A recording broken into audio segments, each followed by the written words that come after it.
ஏ பொங்கல் பொங்கு பொங்குன்னு பொங்குதடா இந்த பொங்கல் தமிழ் மரபதா சொல்லுதடா.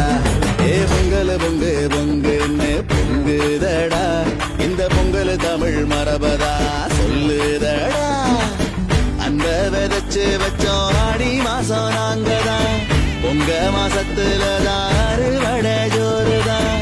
எல்லா உறவுகளும் ஒன்னா வந்து சேர்ந்தா கதிரும் மலர்ந்து நிக்கும் தைத்து நாள்தான். பச்சரிசி பொங்க வச்சு பாடு புது வட்டமிட்டு கும்மி கொட்டி